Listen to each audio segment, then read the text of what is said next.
जय श्री कृष्णा दोस्तों, स्वागत है आपका हमारे चैनल में। श्री कृष्ण कहते हैं कि ऐसा वचन जरूर बोलो जो कड़वा लगे, लेकिन ऐसा झूठ कभी ना बोले जो सच लगे। आप कभी भी किसी को आनंद में वचन ना दें, ना क्रोध में वचन दें, ना ही दुख में कभी निर्णय लें।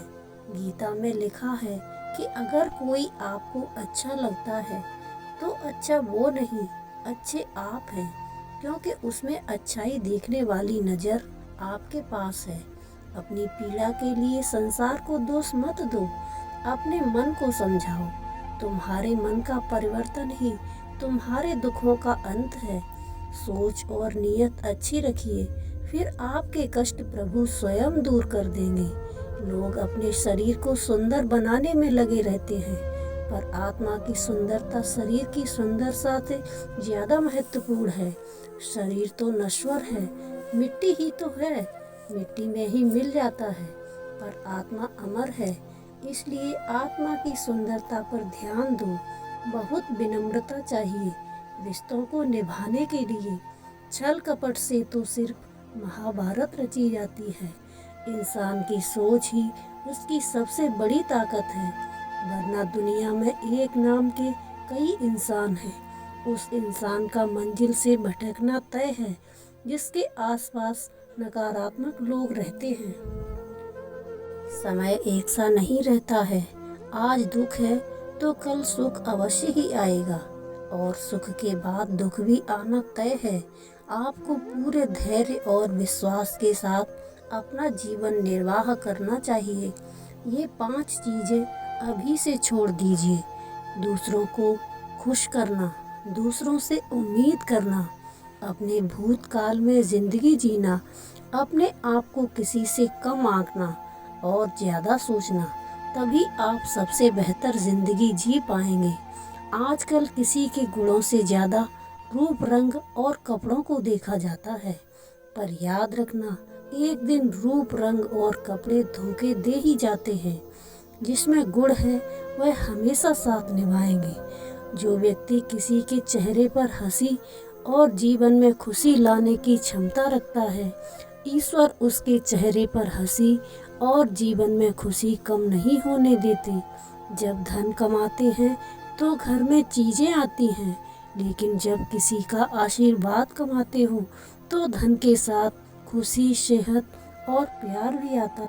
धन से ही नहीं, मन से भी अमीर बनिए, क्योंकि मंदिरों में स्वर्ण कलश भले ही लगे, लेकिन नतमस्तक पत्थर की सीढ़ियों पर ही होना पड़ता है। भरोसा जीता जाता है, मांगा नहीं जाता। ये वो दौलत है जिसे पाया जाता है, कमाया नहीं जाता। जब कोई मनुष्य हमारे साथ बुरा करता है तो करने दीजिए, ये उसका कर्म है। समय उसके कर्म का फल उसे जरूर देगा, लेकिन हमें कभी भी किसी के साथ बुरा नहीं करना चाहिए, क्योंकि यही हमारा धर्म है। अगर आपकी समस्या एक जहाज की तरह बड़ी है, भूले नहीं कि प्रभु की कृपा सागर से भी विशाल है। अहंकार में वैभव और धन और वंश तीनों चले जाएंगे। विश्वास ना हो तो रावण, कौरव और कंस को देख लो। भोजन की कीमत भूख के समय होती है और भगवान की कीमत दुख के समय होती है। इसलिए अंधकार में छाया, बुढ़ापे में काया और अंतकाल में माया कभी साथ नहीं देती।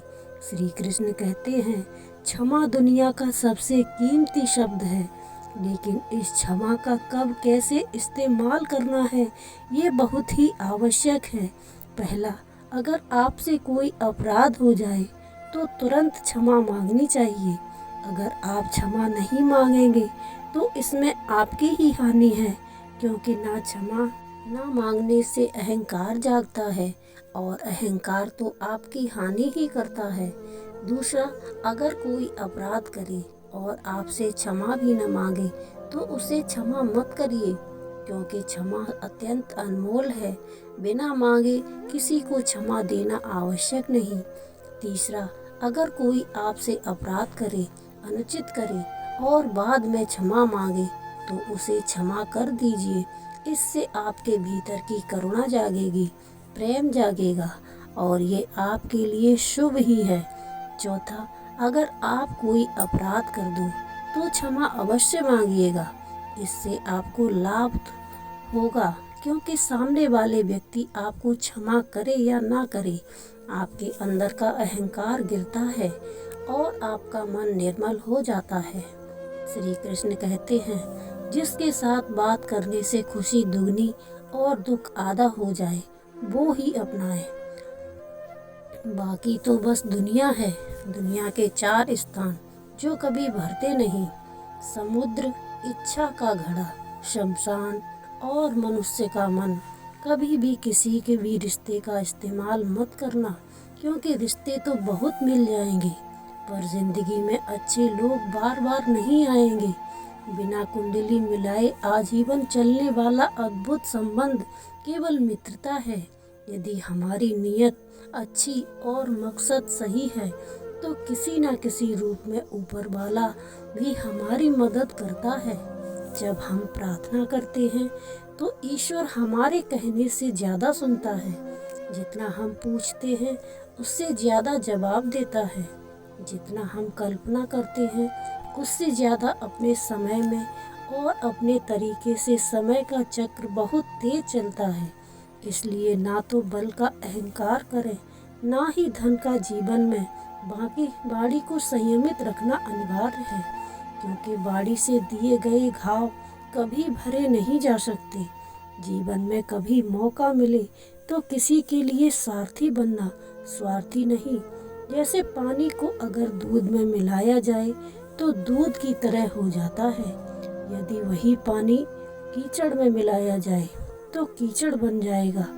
ठीक ऐसा ही मनुष्य के जीवन में भी होता है। यदि एक गुणहीन व्यक्ति गुणवानों की संगत में बैठता है तो उसे भी गुणवान समझ लिया जाता है और सम्मान का पात्र समझा जाता है। अगर एक गुणवान व्यक्ति गुणहीन व्यक्तियों की संगत में बैठता है तो उसे तिरस्कार मिलता है। इसलिए अपने जीवन में संगति सोच समझकर और सावधानी से बनाएं। जो मेहनत करने के बाद भी सपने पूरे नहीं होते तो रास्ते बदलिए, सिद्धांत नहीं। पेड़ भी हमेशा पत्ते बदलता है, जड़ नहीं। गीता में साफ शब्दों में लिखा है, कमजोर आपका वक्त है, आप नहीं। कितना भी बुरा समय आए परिवार के साथ रहें। अगर सुख आएगा तो बढ़ेगा और दुख आएगा तो बटेगा। जब इच्छा की पूर्ति हो जाती है तो वो लोभ को जन्म देती है। जब तक वह संतुष्ट नहीं होता तो वो क्रोध को जन्म देता है। काम, क्रोध और लोभ तीनों के प्रभाव में आकर मनुष्य पाप करता है। बोलना तो सभी जानते हैं, लेकिन कब क्या बोलना है ये बहुत कम लोग ही जानते हैं। जो लोग केवल अपना भला चाहता है वह दुर्योधन है। जो अपनों का भला चाहता है वो युधिष्ठिर है। जो सबका भला चाहता है वो श्री कृष्ण है। इस दुनिया में ऐसा कोई भी व्यक्ति नहीं है जिसके पास समस्याएं नहीं हैं। ऐसी कोई समस्या नहीं है जिसका कोई समाधान ना हो। कुदरत ने 2 ही रास्ते दे रखे हैं, देकर जाओ या छोड़ कर जाओ। अपने साथ ले जाने की कोई व्यवस्था नहीं है, लेकिन फिर भी मनुष्य समझता ही नहीं है। याद रखना, भगवान से कभी उम्मीद छोड़ना नहीं और दुनिया वालों से कभी उम्मीद रखना नहीं। उस प्रेम पर विश्वास मत करो जिसमें भगवान जी श्री कृष्ण भी हार गए। उस मित्रता पर गर्व करो जिसमें गरीब सुदामा भी जीत गए। परमात्मा सभी को एक ही मिट्टी से बनाता है, बस फर्क इतना है, कोई बाहर से खूबसूरत होता है तो कोई भीतर से। समझ ज्ञान से अधिक गहरी है। आप बहुत से लोगों को जानते होंगे, लेकिन कुछ ही आपको समझते हैं। प्यार दुनिया की सबसे खूबसूरत चीज़ है। आइए हम आपको एक कहानी के माध्यम से समझाते हैं। द्वारका के राजमहल में अर्जुन श्री कृष्ण के पास आए और बोले, मधुसूदन, मेरे जीवन में एक व्यक्ति ने बहुत बड़ा धोखा दिया है। मैं सोच रहा हूँ कि माफ़ कर दूँ या नहीं, कृपया मार्गदर्शन दें। श्री कृष्ण मुस्कुराए और बोले, अर्जुन एक कथा सुनो। विश्वासघात और क्षमा की सीमा। प्राचीन काल में सत्यधन नाम का राजा था। वह सत्य, न्याय और दया के लिए प्रसिद्ध था। उसके राज्य में एक सेवक विप्रदत्त था, जो राजा का विश्वास पात्र था। राजा ने उसे अपनी सेना और धन संपत्ति की देखभाल की जिम्मेदारी दी थी।